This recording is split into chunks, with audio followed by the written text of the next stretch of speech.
A opinião dos nossos convidados é de inteira responsabilidade deles e não corresponde necessariamente à linha editorial da Brasil Central. Olá para você que nos acompanha, muito obrigado pelo carinho dessa audiência extraordinária que cresce a cada dia. Você nos acompanha pela TV Brasil Central, pela TV Alego, pela RBC FM, pela Rádio Brasil Central AM, pelo nosso YouTube que está bombando. Nosso objetivo é chegarmos até o final do ano a 400 mil inscritos. Para isso, dependemos de você. Dê o joinha, se inscreva, é de graça. Isso faz com que a nossa mensagem chegue ao maior número possível de pessoas. O debate de hoje tem sido considerado até mesmo o debate do ano, porque estão aqui dois gigantes, duas pessoas polêmicas, duas referências. Conosco, ele que volta ao programa, Gustavo Gayer, é deputado federal pelo PL. Tudo bem? Seja bem-vindo. Obrigado, Rafael. É um prazer poder participar mais uma vez desse debate, um debate de alto nível, né, que já se tornou uma referência aqui no estado de Goiás, e também prazer debater com o senhor Júlio, professor e advogado. Espero que a gente possa manter o debate em alto nível, mesmo que nós estejamos em lados opostos do espectro político. Um abraço a toda a audiência. Júlio Anderson é do Partido dos Trabalhadores. Seja bem-vindo mais uma vez, professor. Obrigado, Rafael Vasconcelos. Obrigado à TBC. Um grande abraço aí para toda a população de Goiânia, em especial aos meus alunos que estão assistindo. Cumprimentar também o deputado Gustavo Gayer, e espero e eu tenho certeza que será de altíssimo nível, como Vossa Excelência mesmo se referiu. Tentamos o convite para outros integrantes do Partido dos Trabalhadores. Mauro Rubem, Adriana Cors, todos eles disseram que não teriam agenda. O dia que os senhores tiverem agenda, estamos à disposição. Os senhores estarem aqui democraticamente participando. É importante que o público saiba o que os nossos parlamentares pensam. O programa de hoje tem os seguintes destaques. Após um ano da vitória nas urnas, Lula afirma que a vida melhorou no Brasil. Foi um ano glorioso para a democracia brasileira, porque o povo que pensa na verdade, o povo que quer construir um Brasil saudável, um Brasil humanitário, esse povo venceu as eleições. Você concorda? Esse é o assunto da nossa pergunta do dia.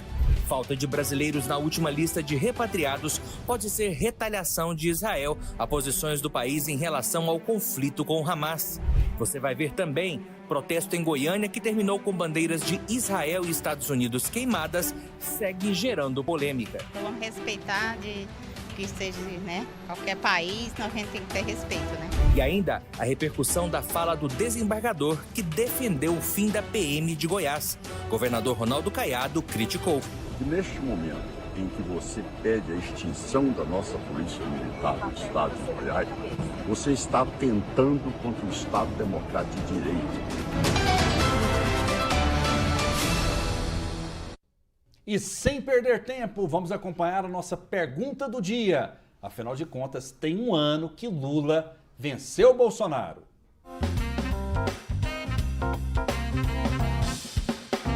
Em 30 de outubro do ano passado, Lula venceu Jair Bolsonaro no segundo turno das eleições em uma disputa acirrada pela presidência da República. Um ano depois, Lula comemorou nas redes sociais, classificando a data como a vitória da democracia nas urnas. Ele destacou a retomada de programas sociais que foram criados durante suas primeiras gestões à frente do Palácio do Planalto e afirmou que a vida melhorou. Foi um ano glorioso para a democracia brasileira, porque o povo que pensa na verdade, o povo que quer construir um Brasil saudável, um Brasil humanitário, um Brasil que as pessoas vivam felizes, que construam, a sua família com a maior delicadeza, com o maior respeito, esse povo venceu as eleições. Em sua mais recente visita à Goiânia, o ex-presidente Jair Bolsonaro criticou o governo Lula. Durante a entrevista coletiva, ele destacou algumas pautas que ganharam força este ano e que não tinham peso no Supremo Tribunal Federal durante seu governo. O segundo turno foi dia 30 de outubro. Dia 31 de outubro, abriu-se as portas do inferno. No próprio dia 31, decisão monocrática, senador, que vocês estão tratando disso lá agora, relativizou-se a propriedade privada. Logo depois veio a discussão da maconha, aborto e o marco temporal. é muito triste porque a competência não é deles tratar desse assunto. Bolsonaro também apontou uma preocupação com a reforma tributária. Caso a reforma seja aprovada como está, Bolsonaro acredita que ela tende a quebrar a economia brasileira. É péssima, não é para Goiás não, para o Brasil como um todo. Outras posições do governo Lula vêm sendo alvo de críticas. Entre elas estão a decisão de não reconhecer o Hamas como grupo terrorista, o grande número de viagens internacionais e a exaltação do ditador da Venezuela, Nicolás Maduro, como companheiro. E qual a sua opinião? Um ano da vitória de Lula. Como está o Brasil? E no nosso YouTube tem a nossa enquete. Você aprova os 10 primeiros meses do governo Lula? Por enquanto, as pessoas desaprovam. 89% desaprovam e 11% aprovam. É claro, né, que é uma enquete, não tem caráter científico e retrata apenas o nosso público, né? Talvez o nosso estado, se bem que nós temos audiência no Brasil inteiro. Vou começar essa rodada com o deputado Gustavo Gayer. 10 meses de governo Lula. O povo está feliz, está triste? O governo é bom ou o governo é ruim, deputado? Bom, vamos lá. Nós nem completamos ainda o nosso primeiro ano desse governo e os indicadores, os números, os dados são estarrecedores, né? O que nós estamos testemunhando é o processo de destruição mais acelerado de um governo na história do Brasil. Embora esse governo tenha ao seu lado uma boa parte da imprensa militante e boa parte também de militantes travestidos de professores e entidades de ensino tentando fazer uma lavagem cerebral dos nossos jovens, é impossível brigar com fatos. Narrativas, elas alcançam uma certa extensão, mas é impossível brigar com fatos. Fatos como, por exemplo, nós temos agora 9 em cada 10 brasileiros, de acordo com uma última pesquisa, está percebendo um aumento, um agravamento da fome no Brasil. Nós temos aí um governo que está aumentando os impostos e conseguiu, de forma mágica, diminuir a arrecadação. É um imposto, eu chamo isso de negacionismo econômico, né? Um total desconhecimento da curva de Laffer, né? Que quanto mais você pede arrecadação, você acaba impedindo as pessoas de investirem, de gerar novos empregos, de abrirem empresas e até mesmo de consumir. A arrecadação ela só acontece quando o dinheiro passa de uma mão para outra, né? Quando há um fluxo do capital no nosso país e as pessoas estão segurando o dinheiro porque estão percebendo uma crise aí no futuro. Nós temos 400 mil empresas que fecharam as portas apenas esse ano, um saldo negativo de 400 mil empresas que fecharam as portas apenas nesse ano e, incrível que pareça, né, um caso de estelionato eleitoral, um governo que veio falando que vai resgatar a proteção do meio ambiente, está batendo recorde de queimadas e também desmatamento, a inflação está subindo, o Brasil passando vergonha no mundo inteiro por ser visto como um governo que apoia um grupo terrorista, que arranca a cabeça de bebês, que enfia faca em uma mulher grávida e depois esfaqueia o feto ainda no cordão umbilical, que estupra mulheres mortas depois de já terem assassinados e queimam famílias vivas. Então, é um governo que está sendo visto como um governo apoiador de ditaduras. Inclusive, a imprensa internacional já percebeu isso. A imprensa americana já viu e já soltou várias manchetes dizendo Lula nos enganou. Não, Lula enganou muita gente. Nós temos aí um apoio escancarado do aborto pelo parte do Ministério da Saúde. As viagens do Lula, que bateu recorde de viagens, inclusive ele passou mais tempo viajando fora do Brasil do que dentro do próprio país que ele preside. Nós temos aí pessoas que foram retiradas do Bolsa Família, estão passando uma situação desesperadora, principalmente no Nordeste, onde apenas um estado do Nordeste tem menos pessoas no Bolsa Família do que em carteira de trabalho. Então é uma região que precisa muito do Bolsa Família, que inclusive durante o governo Bolsonaro foi criado o auxílio emergencial de R$600, depois Auxílio Brasil, e o Lula apenas mudou o nome, mas retirou milhares de pessoas, milhões de pessoas do Bolsa Família. Então nós temos o rombo fiscal, que é outro recorde também, nós já estamos em 93 bilhões de reais em rombo, que é um governo que está gastando mais do que arrecada, e quem vai pagar isso, que fique bem claro, somos nós, através de mais impostos que são gerados. Você que costumava fazer suas compras na internet de empresas asiáticas e agora está pagando às vezes 100% de impostos, é justamente para sustentar esse governo que não sabe o que faz, né, que está totalmente perdido. Nós temos aí a menor destinação de verbas para políticas das mulheres nos últimos 4 anos. Mas não era um governo que veio para ajudar as mulheres, só que está demitindo todas as suas ministras mulheres para comprar o centro. Então é um governo que realmente o Brasil voltou. Aquela forma de política antiga que a gente fez de tudo para sair de perto voltou, né? 77% do povo brasileiro reconhece que o Brasil está indo no caminho errado e hoje, pelo menos uma coisa, o Lula conseguiu colocar o Brasil em primeiro lugar no mundo, né? Com essa nova proposta dele da reforma tributária, o Brasil será o primeiro país do mundo, só que em arrecadação de impostos, ou seja, imposto mais alto do mundo será no Brasil para ter em retorno os piores serviços, tanto do governo quanto da máquina pública. Mas aí vamos lá, para concluir, já estou chegando próximo do final, um governo que apoia ditadores, né? Trouxe para cá o narcotraficante um narcoditador, que inclusive é condenado nos Estados Unidos, trouxe ele para cá, mais uma vez, se aproximando o Brasil da escória da humanidade. Ditadores sanguinários que assassinam qualquer um que se opõe a eles. E é algo que o presidente, o Lula, já está começando a arquitetar para formar essa estrutura no Brasil também, perseguindo toda e qualquer pessoa que se opõe a esse governo. E nós temos aí mais o corte da educação, o corte da saúde e por aí vai. Então o Brasil hoje é uma vergonha no mundo inteiro por apoiar ditadores, apoiar grupo terrorista, traz ditadores para cá e nós estamos vendo a nossa economia indo para o brejo. Isso está sendo passos largos. O que nós estamos testemunhando é o processo de destruição mais rápido da história do nosso país. Professor Júlio Anderson, 10 primeiros meses do governo Lula, o Brasil está melhor ou pior? Eu acho que você que está em casa consegue perceber o preço das coisas. Quando você vai no supermercado, vai no posto abastecer, ano passado, a gasolina chegou a mais de R$8, hoje você pode perceber o preço do combustível na bomba, você pode perceber o preço do arroz. E aí, os dados oficiais, das estatísticas oficiais mostram que a economia segue em um bom passo. Veja que o Focus lá do Banco Central, que é controlado pelo presidente, que foi nomeado pelo ex-presidente, veja que a inflação está controlada. A inflação, para esse ano, vejam vocês, vai ser de 4,66%. Para mostrar que a gente está com a inflação controlada, quando era 12% no governo anterior.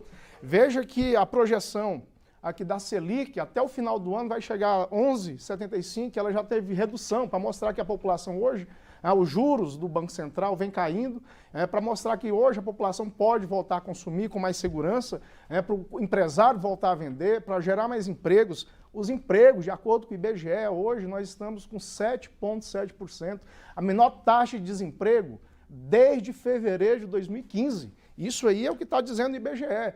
Veja, que nós temos a balança comercial brasileira, que está em 74,4 bilhões de superávit. Só no mês de julho foi 40 bilhões, o maior índice, o recorde da história do Brasil. O mês de julho bateu recorde de superávit da balança comercial brasileira. Nunca na história, de 523 anos, nós nunca tivemos um índice tão favorável num único mês, para você ver o quão a economia está andando. Por quê? O governo está trabalhando. Veja que a expectativa de crescimento da economia, formada segundo o G1, ouvindo os economistas do mercado financeiro, veja que nós vamos ter uma estimativa de PIB para esse ano de 2,89%, quando era no máximo 1%. Isso está refletindo na sua vida em casa, quando você percebe que o alimento está mais barato, a inflação está sob controle. Hoje o governo está trabalhando, a gente não está mais falando só de menina veste rosa, menino veste azul.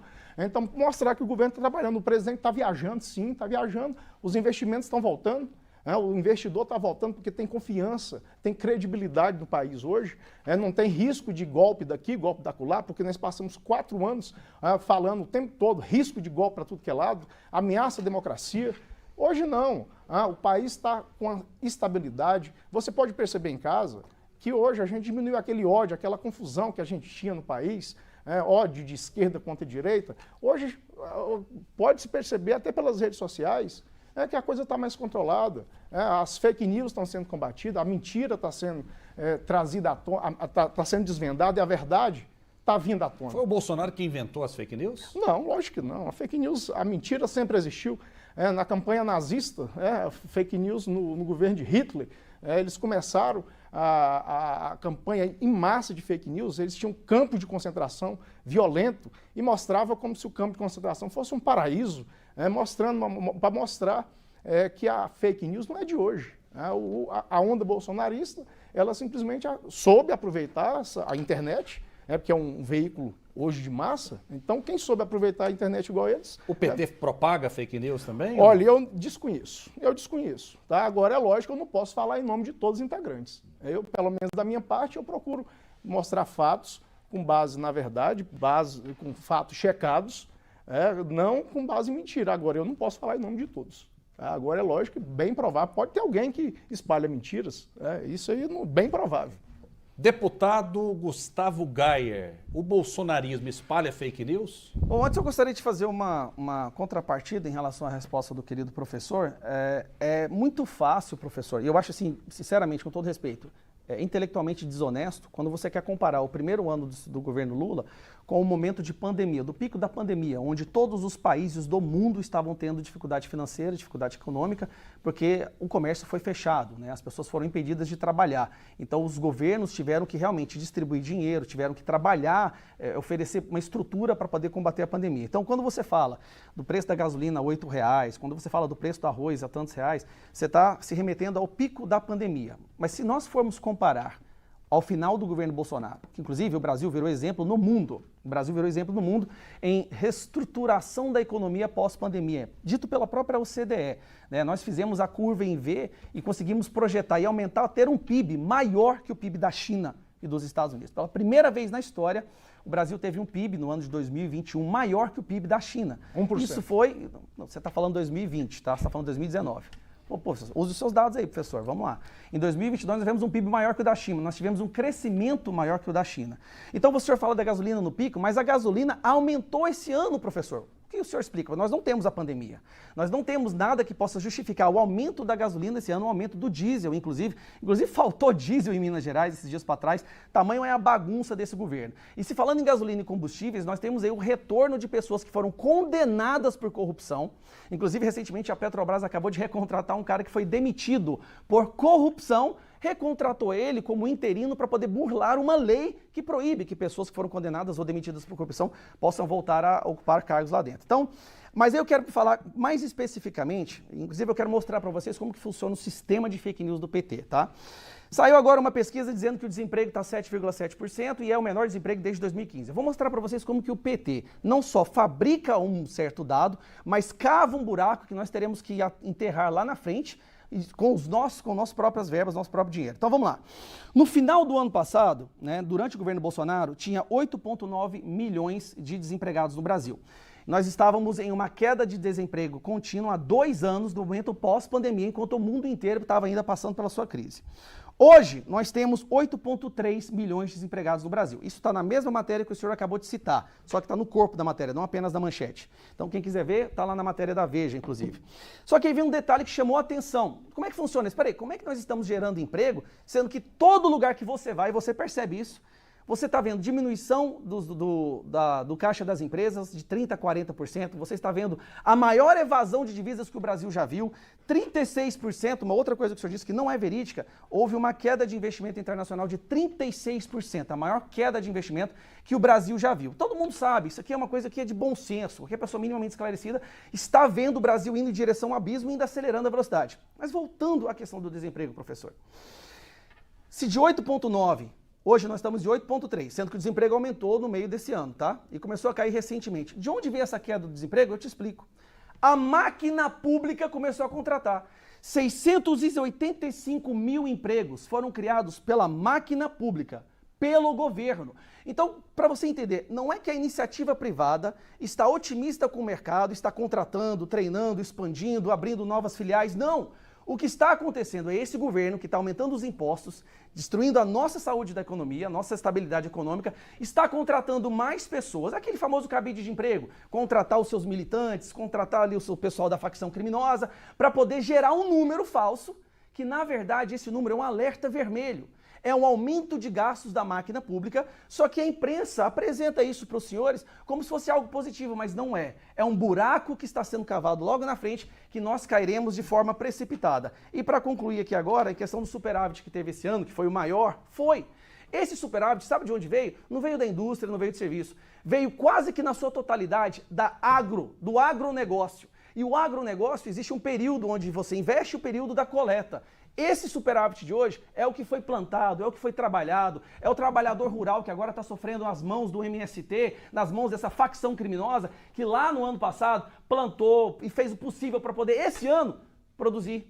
Então, esse ano nós estamos colhendo a gordura e os benefícios do governo anterior. Só que se prepare, O agro está indo embora, a agropecuária, as pessoas que trabalham no campo estão com medo desse governo. Por quê? Porque o MST, um grupo terrorista apoiado por esse governo, voltou a atacar, voltou a invadir propriedade privada, com ainda o apoio de parte da imprensa e da nossa Suprema Corte. Então o agro está pegando tudo que eles têm, despejando no mercado e estão pegando o seu dinheiro e colocando para fora do Brasil. O que nós vamos vivenciar no ano que vem, se prepare, vai ser a maior crise que o Brasil já viu. Guarde essa frase que eu estou dizendo agora para usar no ano que vem e falando, ó, Gustavo estava certo. Vai ser a maior crise que o Brasil já viu. Ninguém está investindo no Brasil, ninguém está abrindo novas empresas, as pessoas estão pegando seu dinheiro e colocando fora do país. E para concluir na sua fala sobre a questão do nazismo, realmente, nazismo é um problema.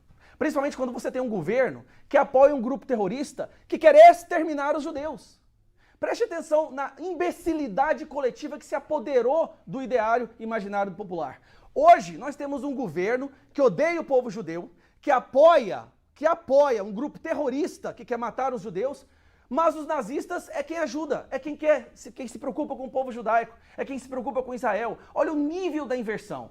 E nós estamos vivendo num momento onde núcleos terroristas estão sendo criados no nosso país, justamente por professores militantes, como a gente tem visto vários relatos, que querem igualar, arrancar a cabeça de crianças enquanto elas estão dormindo a um Estado que se defende de um grupo terrorista. O próprio presidente, durante sua fala, fez uma menção sobre o Hamas, não chamou de terrorista, mas passou o resto do seu discurso atacando Israel, que é uma nação democrática que apenas quer existir. Então, realmente, o nazismo voltou, pessoal, mas voltou justamente sendo praticado por aqueles que acusavam os outros de nazistas. E a história agora, por mais que eles tenham o domínio do ideário coletivo, da imprensa, das instituições de ensino, hoje está claro, os nazistas são eles. Inclusive, o porta-voz do Hamas disse esse fim de semana que a esquerda global os apoia. O porta-voz do Hamas disse em rede nacional que a esquerda global os apoia. Professor Júlio Anderson. Eu, sinceramente, estou estarrecido com essas informações, que eu desconheço todas elas. Espero... No artigo que você citou. Eu espero que não sejam verdadeiras, porque apoiar grupo terrorista, o Hamas é um grupo terrorista que tem que ser extinto. Agora o Pato palmas tem que ser extinto. Parabéns. Tem que ser extinto. E eu desconheço que o governo brasileiro apoie. Muito pelo contrário. Se você for no Twitter do presidente Lula, está lá. Ele mencionando o grupo Hamas como um grupo terrorista. Não, mentira. Está lá no Twitter. Procura o Twitter do presidente. Procure o Twitter do presidente. Pode Atos procurar. terroristas. Vejam vocês que o governo brasileiro, como integrante da Organização das Nações Unidas, busca a diplomacia. E a diplomacia brasileira, ela sempre foi em busca da paz. O que o Estado brasileiro quer? Um cessar-fogo imediato. Quer a parada da violência, que está matando criança, tanto de um lado quanto do outro. O que a gente tem assistido no Oriente Médio, na faixa de Gaza, na Palestina, é um massacre, um genocídio de todos os lados. E essa confusão não é de direita nem de esquerda, não tem mais a ver com religião. A questão lá hoje é geopolítica, é território, é economia. Infelizmente, crianças estão morrendo, pessoas inocentes estão morrendo. E o governo brasileiro jamais vai compactuar com qualquer grupo terrorista. Dá para colocar no mesmo balaio, na sua visão, Israel e o Hamas, ou são coisas totalmente diferentes? Não, são diferentes, é evidente. Aí tem que entender um pouco de história. Tem que entender um pouco de história. Se você volta no tempo e estuda a história da região, você vai ver. O Hamas é um grupo terrorista. Que está atacando pessoas. O que Israel tem que fazer? Mas o senhor é um dos poucos do Partido dos Trabalhadores que diz com todas as letras... É terrorista, claro que é. Claro que é. Eu não tenho dúvidas. Parabéns. Eu não tenho dúvidas. Agora, o que Israel tem que fazer? Israel tem uma das maiores inteligências militares do planeta, junto com os Estados Unidos, com o Reino Unido. O que Israel tem que fazer? É combater esse grupo, e não só Israel, o mundo inteiro. O mundo inteiro tem que se unir, como uniu contra a Al-Qaeda, contra os grupos terroristas do Oriente Médio. O mundo inteiro tem que se unir contra esse grupo. Agora, o que não pode acontecer é um genocídio. Infelizmente, a gente tem visto que o governo de Israel, na guerra, tem utilizado de instrumentos para fazer um genocídio contra a população palestina, que não é o Hamas. Professor, deixa eu intervir aqui rapidinho, depois eu já te devolvo a palavra para o senhor continuar o seu raciocínio, porque a gente tem uma matéria aqui, porque na semana passada nós mostramos manifestantes que queimaram as bandeiras de Israel e dos Estados Unidos com a presença do deputado do seu partido, Mauro Rubem. durante um protesto realizado na capital, Goiânia. O evento contou com a presença, como eu disse aqui, do deputado estadual Mauro Rubem, do Partido dos Trabalhadores. Andressa Calassi mostra para a gente as avaliações de um advogado sobre quais crimes foram cometidos e também da população sobre essa atitude. Vamos acompanhar. Cerca de 400 pessoas se reuniram na Praça Universitária em Goiânia, onde se manifestaram a favor da Palestina. Mas gritos de apoio ao grupo terrorista Hamas foram registrados. O caso ganhou repercussão negativa nas redes sociais. A manifestação contou com a presença do deputado estadual Mauro Rubem, do PT, que publicou o conteúdo do movimento nas redes sociais. Mas depois da polêmica entre os parlamentares da Assembleia Legislativa de Goiás, Mauro Rubem apagou o vídeo. Pelo amor de Deus, gente. Quanto tempo a gente vai ter que passar tendo que dar espaço para quem defende terrorista? E essas mesmas pessoas que ali estavam, eu já vi subir na tribuna aqui e defender o Hamas como um grupo de resistência e atacar Israel. Já pedi ao pessoal do meu gabinete, do meu jurídico, para tentar nomear todos que ali estavam. Serão denunciados, inclusive um deputado dessa casa, o deputado Mauro Rubem. O principal motivo do debate sobre a manifestação aqui em Goiânia foi o registro da queima das bandeiras de Israel e Estados Unidos. Confira. A queima da bandeira é um ato de resistência da Palestina. Viva a heróica resistência do povo palestino! Além da desaprovação por parte de alguns parlamentares, o ato também é discutido dentro da lei. Não há ainda uma lei que tipifique ou que torne crime essa conduta. Agora, o que pode acontecer é ser enquadrado na lei, no crime de xenofobia, né? Que é em relação a esse preconceito, essa discriminação proveniente de pessoas que vieram de fora ou até mesmo do estrangeiro. O advogado criminalista ainda explica a possibilidade do deputado envolvido na manifestação ser responsabilizado. Ele pode ser enquadrado administrativamente, aí vai depender da casa, por falta de decoro parlamentar, porque envolveu a Assembleia Legislativa de uma forma direta ou indireta. As penalidades também podem ser solicitadas pelos países representados nas bandeiras. Pode caracterizar, no caso aí, né, um crime de difamação em relação aos países. E a nossa equipe foi às ruas saber o que a população pensa sobre o assunto. Foi um ato criminoso? Eu acho que sim. Nada pode fazer. Porque a guerra está lá, vai queimar as bandeiras dos outros países, para quê? Para quê? Para resolver o quê, né? Eu acho que isso não deveria ter feito isso. Não vai mudar muita coisa queimar as bandeiras. Mas você concorda ou não em queimar a bandeira de outro país? Não concordo. Pra gente que é brasileiro, a gente não concorda com isso não, entendeu? É crime, é errado, com certeza. Nós queremos paz, né? Respeito. E viver a vida, né? Eu acho que vandalismo jamais. Eu creio que sim, que eu acho que tem que ter respeito. Vamos respeitar de que seja, né, qualquer país, a gente tem que ter respeito, né? Não gostaria de fazer isso com o Brasil, né? Vamos lá, a gente vai precisar acelerar, que são muitos assuntos. Rapidão. Júlio Anderson, um minutinho na sua visão. Foi um erro da esquerda, do deputado Mauro Rubem, que estava presente, inclusive na nota ele disse o seguinte: não julgo quem fez. Ou seja, ele teria lavado as mãos, como Pilatos fez também. Qual a sua visão sobre essa queima das bandeiras? Absolutamente infeliz o ar de queimar a bandeira. O Estado brasileiro sempre se pautou com as boas relações. O Brasil tem uma excelente relação com os Estados Unidos. O segundo maior parceiro comercial do Brasil é os Estados Unidos. Tem uma excelente relação com o Estado de Israel. E, se depender da atual política do governo, vai continuar. Agora, é lamentável queimar uma bandeira de outro país, especialmente um país amigo. Dois países que são importantes para as relações comerciais brasileiras, como Israel, como os Estados Unidos. O Estado brasileiro não compactua com esse tipo de coisa. E eu, particularmente, acho abominável queimar a bandeira de qualquer país que seja. O Brasil, precisa manter suas relações internacionais com todos os países, com todos, absolutamente todos os países, uma boa relação. Por quê? Quanto mais países nós tivermos uma boa relação, a gente compra mais, a gente vende mais, a gente tem possibilidade de comprar mais barato, a gente exporta mais, gera mais empregos aqui, independente da coloração partidária ou ideológica do que o país tiver. Israel, um importante país, um país com alta tecnologia, os Estados Unidos da mesma forma, a gente tem sempre que manter boas relações. O Estado brasileiro não compactua com queima de bandeira, de país algum. Deputado Gustavo Gayer. Rafael, professor, o senhor disse agora que é uma abominação queimar bandeiras de qualquer país, e eu concordo. Inclusive, parabenizo o senhor por ter se posicionado de uma forma correta, chamando o Hamas de um grupo terrorista. O senhor é o primeiro membro do PT que teve a coragem de fazer isso, então por isso eu lhe dou os parabéns. Mas e quanto a queimar a bandeira do próprio país? Algo que a gente sempre viu a esquerda fazendo. Eu vou chegar na bandeira de Israel, mas eu quero mostrar para vocês que esse ódio predomina as ações, o ideário, a política e o estilo de vida dessas pessoas.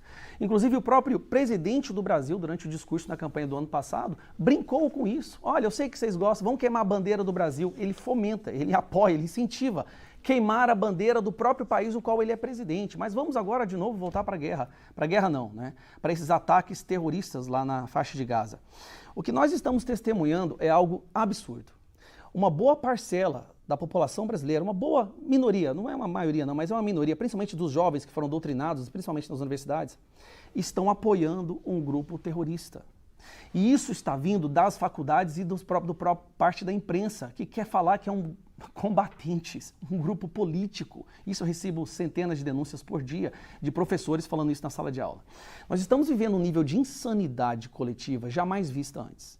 Hoje nós estamos vendo pessoas que apoiam o terrorismo no nosso país e querem levantar como se fosse uma bandeira da virtude fazer isso. Agora eu vou deixar uma pergunta para os senhores e senhoras que estão me assistindo refletir. Você já viu manifestações da esquerda em defesa do povo ucraniano? Os senhores já viram manifestações da esquerda em defesa dos países da África que estão vivendo sob uma ditadura sanguinária agora, pessoas estão sendo exterminadas? Os senhores já viram alguma manifestação em defesa de qualquer outro país, a esquerda saindo, defendendo um povo? Não. Sabe por que eles estão defendendo o Hamas? Porque a missão do Hamas e a missão desses fundamentalistas islâmicos é a destruição do povo judaico e do povo cristão. É a única coisa que eles têm em comum. Esse pessoal do Hamas, eles não dão direitos a mulheres, eles assassinam gays, não existe Estado independente, Estado laico, não existe democracia, não existe liberdade de expressão. Existe uma coisa que eles têm em comum com a esquerda, uma coisa, e por isso eles andam juntos. O ódio ao povo cristão e ao povo judaico. O que eles têm em comum é justamente essa congruência do nazismo. O que os senhores assistiram ali a queimar uma bandeira de Israel em praça pública é nazismo puro. Não há nada, nenhuma ação que possa ser considerada mais nazista do que essa. Mas o amor voltou, né, professor? O amor voltou e a democracia voltou, né, Rafael? Então nós estamos assistindo, a única coisa boa de tudo isso que está acontecendo, da faixa de Gaza, a única, dessa tragédia que as pessoas estão sofrendo lá, é que ela está servindo para mostrar o cerne, o núcleo podre da esquerda brasileira. O ódio que existe dentro deles, que eles se esforçam de uma maneira descomunal para tentar disfarçar. Mas é um ódio visceral, é uma coisa, e essa palavra eu uso do termo figurativo, não literal, mas é um ódio diabólico, que eles sabem disfarçar muito bem, com palavras bonitas, com terno e gravata na tribuna do plenário, com repórteres todos maquiados na frente, falando paulatinamente, pausadamente, mas é um ódio como nunca se viu antes. E digo mais uma vez, a situação no Brasil está tão invertida, que hoje, defender o povo judeu virou nazismo para esse pessoal. E o deputado Amaury Ribeiro, né, que tem vários embates ali com o deputado Mauro Rubem, disse que vai entrar com representações contra o deputado por ele ter estado presente na queima das bandeiras. Vamos acompanhar o que o deputado disse. Olá a todos.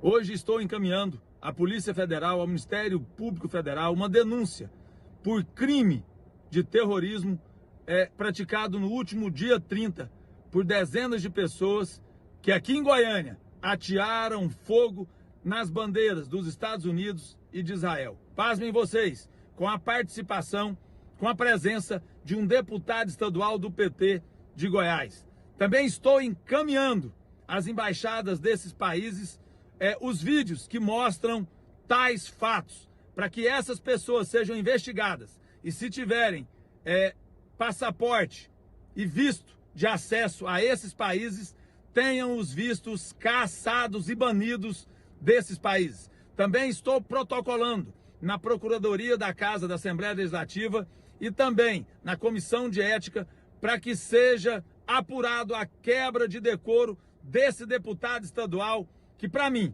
ajudou, juntamente com dezenas de pessoas, a construir um ato terrorista de apoio, de incentivo a ódio a outras pessoas, a outros países. Deputado Júlio Anderson, sempre muito coerente, muito educado, inclusive ele disse com todas as letras aqui que o Hamas é um grupo terrorista. Ele disse, viu, deputado Gustavo Gaia? Disse e repito. Disse e repete. Repito. No caso do deputado Mauro Rubem, ele precisaria se posicionar também, porque eu vejo aqui assustado essa queima de bandeiras. Né? Olha, o que eu conheço do deputado Mauro Rubem, ele já posicionou nas redes sociais dele contra o Hamas. O que está acontecendo? As pessoas interpretam, distorcem o que o deputado explica para poder ganhar popularidade junto ao eleitorado. Mas o que acontece é que o deputado ele tem criticado que as ações de Israel contra o povo palestino, que não tem nada a ver com um grupo terrorista que está lá na Palestina, que é esse grupo Hamas, que tem que ser combatido, que tem que ser exterminado. Agora, com relação a eventual crime de queima de bandeira, isso não é crime, não está tipificado como crime. Não é xenofobia? Olha, não há margem para isso? Olha, isso aí vai interpretar... Crime de racismo também? Vai interpretar, porque o crime de racismo ele precisa ser praticado contra a população, contra uma população, uma pessoa específica. No caso, a queima de bandeira, ela dá mais para uma interpretação de xenofobia, de protesto, e não contra a xenofobia. Contra o protesto ali, dá para se interpretar... Mas não está atingindo simbolicamente um país? Eu vou ser bem claro, eu sou contra a queima de qualquer bandeira. Isso aí, para mim, é um absurdo, queimar bandeira de qualquer país. Só que você tem que analisar o contexto criminal, isso de acordo com a persecução penal. De acordo com a persecução penal, o que eles vão analisar? O dolo, a intenção. E no ato ali da queima da bandeira, ocorreu em protesto aos atos que Israel tem feito contra o povo inocente da Palestina. Então, isso é o direito de expressão de qualquer pessoa, inclusive de parlamentar. Agora, eu, mais uma vez, vou me posicionar. Tá? Eu sou contra queima de qualquer bandeira de qualquer país. O senhor sabe o que o deputado Mauro Rubem disse? Não, eu não sei. O que ele falou? Ele disse que não julga quem queimou as bandeiras. Ele não se posicionou. Olha... eu não vi a palavra. Aqui, em nota, vamos lá então, para ser justo. Eu não gosto nem muito de ler nota, porque eu acho que a pessoa deveria estar aqui. Sim. E nós fizemos o convite. Se quiser gravar vídeo, pode gravar também, porque esse espaço é democrático. A gente ouve todo mundo, porque nós acreditamos que o público em casa é suficientemente inteligente para tirar as suas conclusões. Mas vou fazer algo que eu não gosto, porque a pessoa tem que estar aqui, frente a frente. Em nota, o deputado estadual Mauro Rubem disse que qualquer tentativa de vincular o nome dele ao de apoiador de terroristas, de antissemita ou de racista constitui-se em crime para tentar ofender sua honra e que sobre isso tomará as providências jurídicas cabíveis. Afirmou ainda que esteve no ato em prol da Palestina e que irá enquanto os atos forem feitos em nome da paz e do fim da guerra. E que é preferível que queimem bandeiras em protestos do que seres humanos, inclusive crianças inocentes com tiros e bombas reais. É o ato. Ele não está relativizando aqui, não, quando ele diz que é preferível queimarem bandeiras. Um erro justifica o outro? Não, jamais. Mas o ato de queima de bandeira, ele está mais ligado com o protesto, com a liberdade de expressão. Do ponto de vista técnico, não configura crime. A não ser que venha uma nova lei. O senhor deputado Gustavo Gaia inclusive pode apresentar um projeto de lei como deputado, criminalizando, tipificando a conduta de queima de bandeira como um crime. Isso pode ser feito, mas até hoje não existe. Então, a palavra crime não existe nesse ato. Agora, é lógico que isso repercute mal, isso não é bom para as relações. Gera violência, inclusive. Gera. Eu não discordo, gera problemas diplomáticos com os países, afeta a relação, isso não é bom. Não é bom. Eu acho que a diplomacia brasileira, ela está correta, ela tem que buscar o quê? Um cessar-fogo, a busca de paz, buscar intermediação para acabar com a violência. É isso que a gente tem que fazer. Não ficar queimando bandeira, porque isso só piora a relação. Ok. Deputado Gustavo Gaia. Olha, com todo respeito, professor, mas se queimar a bandeira de uma nação não for xenofobia, então eu não sei o que é. O senhor, por acaso, conhece aquela bandeira LGBT do arco-íris? Conheço. Faça Inclusive defendo. Então faça um desafio, senhor. Vá em algum lugar de Goiânia, para numa praça e filme o senhor queimando uma bandeira LGBT. Queime uma bandeira LGBT, o senhor vai preso. Sua vida vai ser destruída, sua vida vai ser destruída completamente. Mas a bandeira LGBT, ela é sagrada, ela não se pode mexer. Agora, a bandeira de um país, de uma nação que foi a mais perseguida na história da humanidade, que quase foram dizimadas pelo nazismo e vários outros impérios ao longo da história, tudo bem, é liberdade de expressão. Mas sabe o que você não viu ali nessas imagens? Eu vi a bandeira dos Estados Unidos, eu vi a bandeira de Israel sendo queimada, dos Estados Unidos sendo queimada. O que eu não vi foi a bandeira do grupo terrorista sendo queimada. Porque se eles são contra violência, se aquela manifestação é uma manifestação a favor da paz e para cessar fogo, não só não tinha uma bandeira do Hamas sendo queimada, como aos fundos podíamos escutar muitas pessoas celebrando o Hamas. Esse domingo, um grupo de esquerda foi para as ruas na Avenida Paulista e eles tiveram a capacidade de compor uma música, um hino de homenagem ao Hamas. E cantaram, sabe aqueles hinos que se cantam nos estádios durante o jogo de futebol? Fizeram um hino para o Hamas e cantaram como se fosse a coisa mais normal do mundo. Em relação à fala do Mauro Rubem, que a gente sabe que apoia terroristas sim, inclusive é o maior apoiador do MST aqui em Goiás, recentemente eu fiz um ofício e mandei para a Embaixada dos Estados Unidos, pegando uma lista de membros do PT, PSOL, PCdoB, entidades e organizações da esquerda, que em 2021 formularam e assinaram um documento pedindo para que a Inglaterra ou as Organizações Unidas não considerassem o Hamas um grupo terrorista. Tem um documento, tem o nome deles, as assinaturas. Dentre eles, vários membros do PT e do PSOL. Do PSOL, praticamente todos. Mas estava lá líder do governo do PT, estava lá Gleisi Hoffmann, Samir Bonfim, vários outros. E o documento era bem claro, era uma manifestação oficial de parlamentares e entidades brasileiras em apoio ao Hamas. Mas sabe o que eu fiz, Rafael? Eu peguei esse documento, porque os Estados Unidos agora decidiu que vai cancelar o visto e impedir a entrada de apoiadores de terroristas. Ou seja, essas pessoas que eu acabei de citar. Eu enviei esse documento para a Embaixada dos Estados Unidos e agora a Embaixada dos Estados Unidos vai cancelar o visto dessas pessoas e vai impedir que eles entrem nos Estados Unidos, na nação americana. Bom, curioso, essa esquerda que apoia tanto a Venezuela, que apoia tanto Cuba, ficou enfurecida porque agora não vai poder fazer comprinha em Miami. Não vai poder fazer comprinha em Nova York, tirar foto lá na frente dos monumentos históricos dos Estados Unidos. Estão enraivecidos. Eu nunca levei tanto processo em um período de 7 dias quanto esse na minha vida. Foram 12 processos por conta desse pessoal. PSOL, PT, Gleisi Hoffmann, Zeca Dirceu, todo mundo me processou. Porque eu peguei um documento que eles assinaram e deixei na Embaixada Americana. Onde prova, isso aí, gente, não é narrativa, tá? Isso prova, sim, o PT, o PSOL, a esquerda mundial apoia um grupo terrorista, apoia muitas vezes abertamente, embora na imprensa eles tentem usar palavras ali para tergiversar, como no caso desse tweet do Lula, ele não chamou o Hamas de grupo terrorista, professor, com todo respeito. Ele disse atos terroristas, para poder dar aquela rebolada estilo Lularápio, mas não chamou Lula. Inclusive eu fiz um desafio no plenário, tava lá todos os deputados do PT, sabe, Rafael? Eles vieram para cima de mim para me bater nesse dia.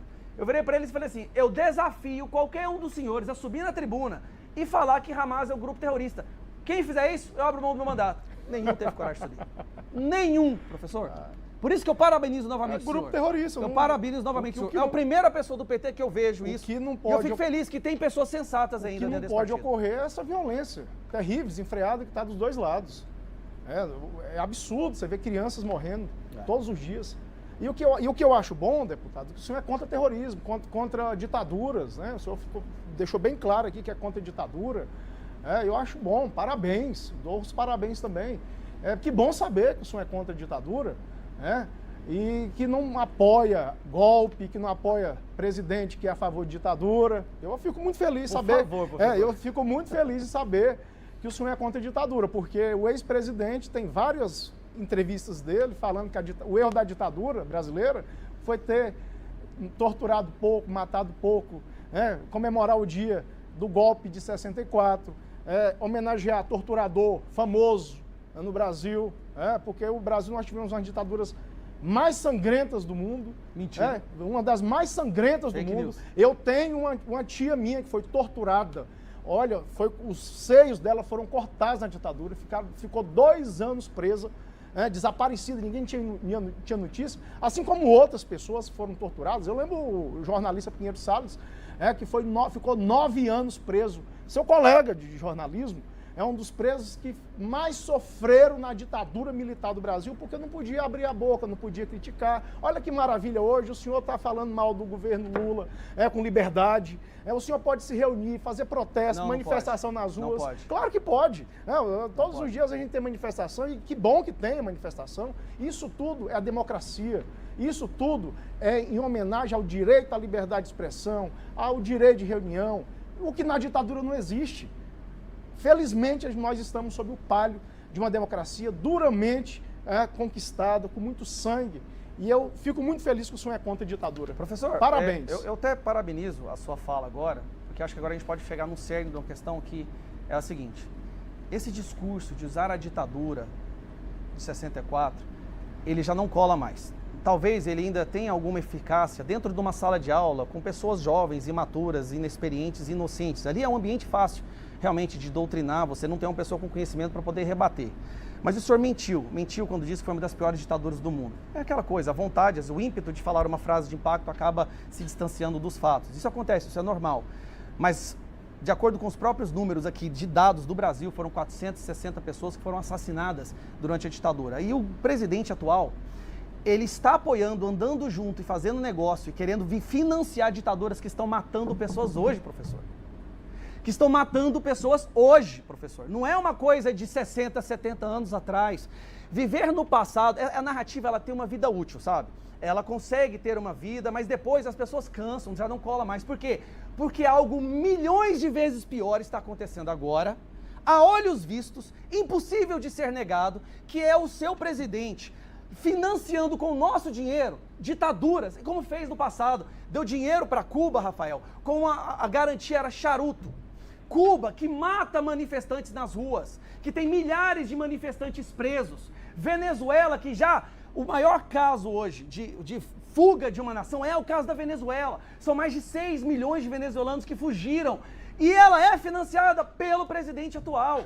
Então a narrativa ela dura um tempo, professor, mas depois não tem como mais. Eu entendo. Mas só para poder concluir, professor, eu passo a palavra para o senhor com todo respeito, como eu espero o senhor terminar também. Eu sei que eu acho que a fala pode ter te afetado, mas essa coisa dessa narrativa já não funciona mais. Então você diz que existe hoje liberdade de expressão no Brasil. O Brasil é um dos poucos países que se dizem democráticos que tem jornalista com mandato de prisão, que tem o governo pedindo que uma rádio seja derrubada, que tem pessoas que têm medo de fazer uma postagem, um comentário em grupo de WhatsApp. Eu acho que nem na Rússia, nem em China isso acontece. Mas no Brasil de hoje, as pessoas têm medo de dar opinião em um grupo de WhatsApp. Senhorinhas do Zap hoje saíram dos grupos de crochê porque têm medo de serem presas. Jornalistas estão sendo condenados, estão sendo perseguidos. O Brasil não é uma democracia, não é. E qualquer pessoa minimamente esclarecida, com exceção daquele povo que foi covardemente imbecilizado pelo sistema de doutrinação, já percebeu isso. Já percebeu isso? Nada ficou tão claro, nunca ficou tão claro o viés ditatorial, sanguinário e terrorista. Então usar uma coisa que aconteceu há 70, 60 anos atrás, enquanto nós temos um governo que é incapaz de chamar um grupo que arranca a cabeça de criança de terrorista, é intelectualmente desonesto, professor.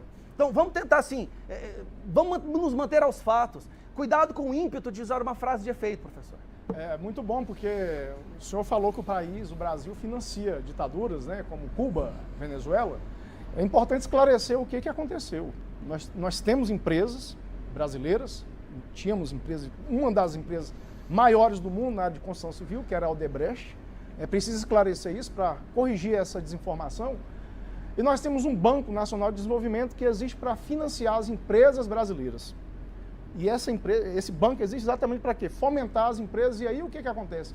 Nós temos algumas empresas como a Odebrecht que vai no banco, pega o dinheiro emprestado e vai fazer suas obras. E aí a Odebrecht, por exemplo, fez o aeroporto em Miami, construiu estradas nos Estados Unidos, construiu infraestrutura em vários países da África, construiu um porto em Cuba e construiu também obras lá na Venezuela. E aí, por conta dessas construções, quem está devendo é a Odebrecht, não é o Estado brasileiro. O Estado brasileiro não entregou um centavo sequer para qualquer país. E aí fala-se que o Brasil está dando dinheiro para esses países. Então é só para informar como foi a operação. A operação foi dessa forma. O Estado brasileiro não entrega dinheiro diretamente para país nenhum. Tá? Vamos lá, professor, então. Vamos registrar houve uma mentira aqui que precisa ser corrigida. Professor, eu li os contratos, os acordos de financiamento foram feitos diretamente com os países. Inclusive, Cuba usou como garantia de boa parte desse dinheiro charutos. Dos países que o senhor acabou de mencionar, os únicos que deram calote foram as ditaduras que o Brasil faz questão de mencionar. Então não é verdade que quem deve dinheiro é a Odebrecht, até porque o PT fez questão de liberar novamente a Odebrecht para poder voltar a estar elegível, né, ou apta para receber dinheiro. Por quê? Porque o sistema de corrupção voltou. O sistema de corrupção que nós lutamos tanto para acabar, voltou. E agora voltou com uma sanha inimaginável. Por quê? Porque agora o judiciário vai acobertar. Se antes nós tínhamos a corrupção e pontualmente haviam atos de justiça, agora não há mais. Eles receberam a carta branca para poder voltar a roubar como nunca roubaram antes. A gente está vendo as mesmas pessoas que foram presas por corrupção voltando aos mesmos cargos. Pessoas que devolveram dinheiro roubado. Eles devolveram. Olha, eu roubei, desculpa, toma aqui 5 milhões, toma aqui 10 milhões. Posso pegar meu cargo de novo? Pode? Vai lá, vai trabalhar. Okay, vamos lá. Então, é assim, os países estão devendo para o Brasil até hoje e mesmo assim o governo PT quer voltar a dever dinheiro. Deixa eu registrar participações aqui, eu vou tomar cuidado com filtro, porque debate político envolve paixão e eu vou evitar os adjetivos aqui. Obviamente, Humberto, eu peço para vocês, o poder de síntese que vocês dois têm, eu tenho que pará-los de vez em quando, porque vocês são máquinas de informação. Gustavo, explica o que é nazismo e o porquê vocês da direita atacam tantas pessoas fazendo fake news. Humberto faz esse questionamento para você. Eu adoro essa pergunta, porque toda vez que eu pergunto para qualquer pessoa que chama outro de nazista, eles não sabem explicar o que é nazismo. Nazismo é qualquer um que discorda de mim ou qualquer pessoa que eu não goste. Nazismo é um sistema de governo ditatorial que quer controlar o mercado, que controla a vida das pessoas, que tira totalmente as suas liberdades, mas tem um cunho no nazismo que predomina, que é o ódio ao judeu. O cunho do nazismo, inclusive, o fato dele ter ficado tão conhecido no mundo e sendo relembrado em todo o debate político, é porque eles criaram um sistema de dizimar uma nação inteira, conhecido como o Holocausto. Eles queriam acabar com o povo judeu. E eles tinham seu sistema militar, era um governo de forma militar, mas o cunho principal é o ódio ao judeu. Eles odiavam os judeus mais do que qualquer coisa. E por incrível que pareça, hoje, quem odeia o judeu e apoia o extermínio do povo judaico é os que se dizem antinazistas e os que gostam de acusar os outros de nazismo. Agora, uma coisa interessante para você que quer se aprofundar mais, nazismo e fascismo são a mesma coisa, de países diferentes. Procure estudar quem foi Giovanni Antonelli, Galileu Giovanni. Ele foi um dos filósofos que ajudou a fundamentar toda a estrutura, o ideário, a filosofia, a escola filosófica do nazismo e do fascismo. E sabe o que ele era? Giovanni Gentili, esse é o nome dele. Ele era um socialista, um marxista. A cabeça, o mentor da estrutura governamental nazista, fascista, era um marxista socialista que percebeu que você tinha que colocar ali um fator de nação, de ideário de nação, para poder alcançar o objetivo final. E que deveria acontecer em fases. Primeiro, controle total da máquina pública, controle total da iniciativa privada, das empresas, do meio de produção, e a partir daí, o controle absoluto de uma nação sem direito algum. Vamos lá, vamos registrando aqui. O Oliveira, do Jardim Nova Esperança, diz o seguinte: como pode pessoas defender isso que está acontecendo no Brasil? Avisa para o moço da lacração, deve ser o professor Júlio Anderson. Ele não é muito de lacrar, não. Não, pelo contexto aqui, nós brasileiros aprendemos a definir quem são os que prejudicam o Brasil. Gustavo, me manda, se possível, como entrar em contato com você. Existe então era o senhor mesmo, professor. Existe algum canal aí para as pessoas entrarem em contato com Vossa Excelência? Sim, nas minhas redes sociais tem um link onde você pode entrar em contato com os meus assessores, com as pessoas que estão me ajudando nessa luta, né, exaustiva, e a gente pode te ouvir. Você pode clicar no link, acho que tem o WhatsApp, tem também o DM no Instagram, que a gente está sempre buscando, a gente está sempre olhando o que está acontecendo lá para poder agir. Ok, vamos lá. Rafael, parabéns pelo seu programa. Favor falar para o senhor deputado Gustavo Gayer, que tem os votos da minha família, para prefeito também. Enfim, acho que a gente pode falar isso na televisão, né? Você é pré-candidata? Sou pré-candidata a prefeito de Goiânia, sim. Estamos aí, nessa luta. Mais uma briga. Vamos lá, e a TBC pretende fazer debates com os prefeitáveis, né? A Andressa já está olhando ali, já pode fazer convite para o deputado Gustavo Gayer. O presidente Reginaldo Júnior até tem um projeto para a gente fazer esses programas com os prefeitáveis. Então, Adriana Costa está convidado, o Vanderlan está convidado. Eu gostaria muito Bruno de debater Peixoto os está candidatos, convidado, mas não vem, né? todos eles. E a gente pode até fazer pré-debate sobre isso. Eu acho que é fundamental para que a pessoa em casa possa conhecer em detalhes quem são os nossos candidatos. Adriana Corsi tem o maior respeito. A senhora está convidada para participar aqui conosco. Já fizemos vários convites e o espaço está aberto. Os bolsonaristas pintaram a bandeira nacional de preto. Vocês estão preocupados com a bandeira de Israel? Pastor Divino fazendo esse questionamento. Mais participações, o João Português. Não, Rafael, procura... Ele critica aqui a presença do deputado Gustavo Gayer no programa. Faz parte da democracia. Não xingou, você foi educado e tirou o xingamento aí, né? Imagina se nós tivéssemos só uma vertente, que graça que teria, o país não avançaria, a gente avança... Como acontece em qualquer país comunista. A gente avança exatamente pela oposição, né? As oposições de ideias. Imagina se na Idade Média não tivesse falado que a Terra é redonda, a gente estaria até hoje. Com a Terra plana. Aliás, tem muitos que falam que a Terra é plana hoje, hein? Pesquisa do mês passado, 77% das pessoas que votaram em Lula acreditam que a Terra é plana. 77%. Não, desculpa, 23% é o oposto. E que votaram no Bolsonaro, 15%. Eu acho muito difícil. Qual que é essa pesquisa? Eu vou pegar a tela aqui. Muito difícil o PT achar que a Terra é plana. Professor, com todo respeito, uma pesquisa saiu, foi publicada, inclusive, acho que no Brasil Sem Medo, e eu fiz questão de gravar um vídeo sobre isso. Tem 7% a mais de eleitores do Lula que acreditam que a Terra é plana do que eleitores do Bolsonaro. Joga no Google para não ficar essa coisa. Então, sou obrigado a perguntar para vocês. Pesquisa Terra plana, Lula, Bolsonaro. Joga no Google que você vai ver. Vamos lá, então. A Terra é plana ou é redonda? Gustavo Gayer. A Terra tem um formato de geóide, tá? Tem 40 mil quilômetros do Equador, ela gira 1.800 quilômetros por hora na linha do Equador, em torno do Sol, 360 dias. Aí que está a questão. Repetir algo não quer dizer sabedoria. O que eu gosto não é de repetir alguma frase que eu ouvi a esmo, eu gosto de entender o que acontece. Então eu gosto de entender que a Terra é um formato de um geóide, que ela não é perfeitamente plana, tá? Ela é oval, inclusive por motivo da aceleração que faz com que mais volume se acumule na região do Equador, e é por isso que os lançamentos de foguetes são feitos na região do Equador, porque você é mais fácil de combater a força da gravidade daquela posição. Então, aqui eu sei que a Terra é plana, que a Terra é redonda, eu sei que todos os fatores sobre a Terra são redonda. Agora pergunta para o esquerdista, a Terra é plana ou redonda? Redonda. Como que você sabe disso? Professor Júlio Anderson, a Terra é plana ou é redonda? Olha, eu não sou nenhum cientista, mas pelo que os cientistas já demonstraram, o homem ter ido à Lua, toda a convergência... Tem gente que não acredita como foi a Lua. Para mim, a Terra é plana. Só sabia perdão. A Terra é redonda. Plana ou é redonda? Redonda. Não sei descrever as dimensões exatas, mas... Tem muita gente que acredita. Redondo incute num formato esférico perfeito. A Terra não tem um formato esférico perfeito. Você falou de forma muito científica. Esse um geóide. Como ela gira numa velocidade muito alta, mais volume se acumula na linha do Equador. Qual que é a denominação? Geóide. Geóide. Nunca ouvi falar sobre isso. A primeira vez, inclusive. Tem muita gente que acredita, muita gente da esquerda que eu já entrevistei, que já participou de debate comigo, nessa mesma distância que vocês estão, que diz com todas as letras que o Bolsonaro não recebeu a facada. O senhor acha que ele recebeu? Eu acho que Mas recebeu, tem muito mesmo. O ministro da Comunicação fala que foi uma fakeada. Infelizmente houve. Eu acredito que houve e que foi lamentável para a democracia. Como que um candidato a presidente da República e depois se torna presidente, leva uma facada? Isso é um absurdo. O Lula já colocou em xeque a facada do Bolsonaro. Olha, ele já colocou em xeque. Lula não é Deus para mim.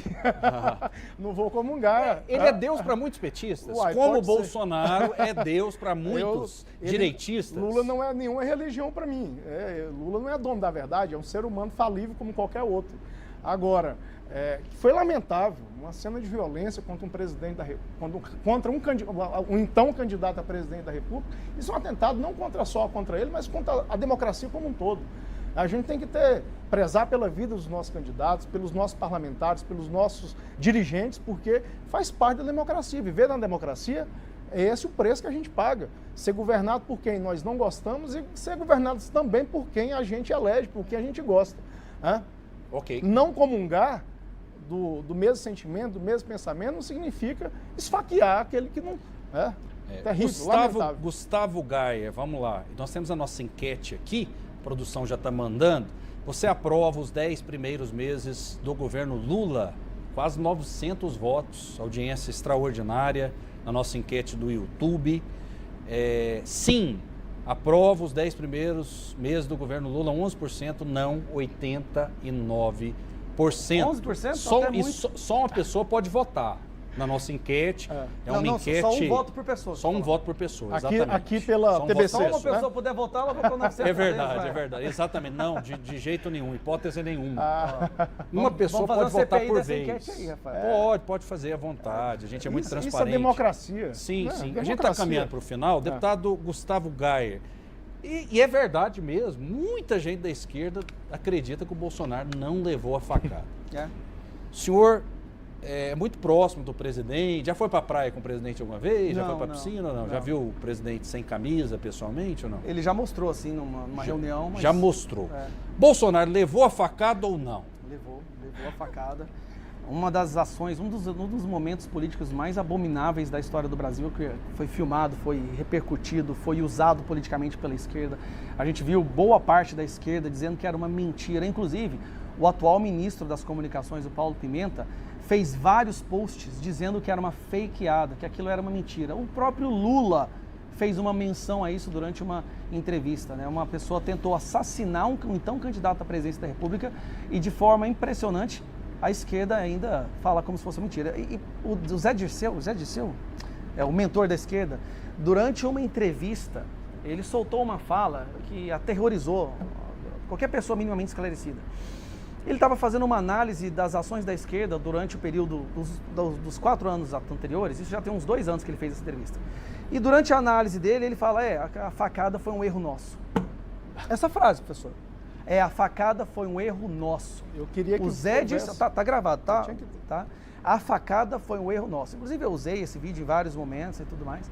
Mas a imprensa imediatamente, ela se ativa de uma forma que nunca se viu, parece um enxame de abelhas. Ela se ativa, não, tá fora de contexto, ele não quis dizer isso. O senhor está generalizando. O senhor está fazendo fake news. Federal, o senhor está fazendo fake news, Todo mundo da imprensa faz isso? Não, a imprensa militante, que é boa parte, Rafael, assim, infelizmente, eu já fui em faculdade. A TBC faz isso também? A TBC, ela tenta ser neutra, tanto é que você chama pessoas dos dois lados. E olha que interessante, nesse governo, professor, por chamar pessoas dos dois lados do espectro político para debater, a esquerda de Goiás entrou no Ministério Público Federal para fechar a TBC. Você sabia disso? Que foi improcedente o pedido, inclusive. Graças a Deus. Mas o fato de terem entrado... Isso é verdade, isso é fato. Só o fato de terem entrado pedindo o fechamento de uma rede de televisão e rádio. Por quê? Eles recebem pessoas da direita para debater com gente da esquerda e assim, notoriamente, 99% das vezes a esquerda passa vergonha. O que um parlamentar Inclusive faz, o Mauro Rubem passou tanta vergonha aqui que entrou com um processo para fechar isso aqui. Olha o absurdo. E aí a gente tem que escutar. E a democracia voltou. E o espaço está aberto para ele, tá? Eu gostaria muito de debater com o Mauro Rubem. O senhor toparia o debate? O senhor toparia o debate? Viria, aí teria que ser de 2 horas. Ia ser um debate a gente pode fazer um debate de 2 horas. Tem que ligar um ar-condicionado aqui, porque tá quente esse negócio. O que um parlamentar faz não reflete o que todos os integrantes do partido Claro fazem. que não. Aí caberia a Polícia Federal investigar, né?